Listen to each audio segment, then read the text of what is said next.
So if you've ever thought about getting into the vending machine business, I need you to watch this entire video. So a lot of times when you watch vending content, it talks a lot about like the how to get started part and all of that. But this video is about how to run the business once you're actually in it. So tonight I went to go do a restock, add more sodas to our machine, and 20 of our cans were damaged due to just heat expansion. So not necessarily undrinkable, but doesn't look the way that the can should look. So, had to disregard the product. Now, the funny part is that because they're not undrinkable, I technically could have sold them, but nobody wants like a dented can. And beyond that, we have a great working relationship with our location, great relationship with our customers. I'm talking like they've gotten us gifts. They will send us messages just to check on us, nothing related to the business. I'm talking when they see us, they want hugs. They know our names. They ask about our families. They ask to take pictures with us. Like we have a really strong relationship. Now, here's the even funnier part of the whole situation. So in terms of the 20 damaged cans or so, the total unit value cost is about $9. So when you think about losing $9 in a business, is that worth damaging a relationship with a customer or a client location because you want it to be cheap and still put the product in the machine, even though technically it is drinkable, but the can isn't in its traditional form that it should be? I'm sharing this with y'all who want to get into the vending business, and honestly, any business this works for. Don't ever put the profit before the people. It's very easy to get greedy and think about ways to cut corners and this and that and this and that. It is the relationships that you have with the people, i.e. your customers, that will keep your business going. We just celebrated 2 years with the location, no major issues, no real nothing. It's been good. Literally to the point I was just there maybe 2 weeks ago and I'm already back refilling the whole machine because it's sold out. We have a really good working relationship.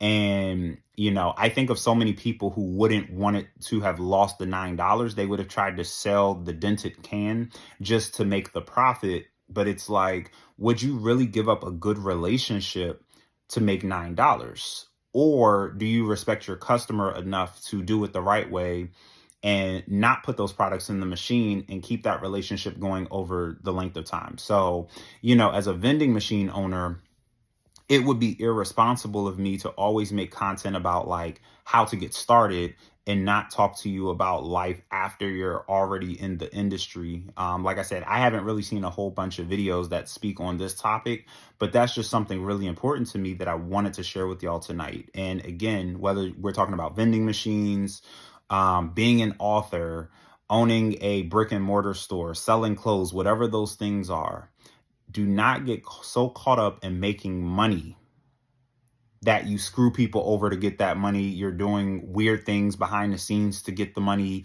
You're doing things that you're not proud of to get the money. Like I said, at the end of the day, the dented can wouldn't have killed anybody, but I have to go to bed at night knowing that that product is not the best representation of the brand that my cousin and I put forth when we got started in this vending business. And I sold it to somebody anyway because I just wanted to make a couple extra cents, honestly. It's not even dollars. It would be cents on each can.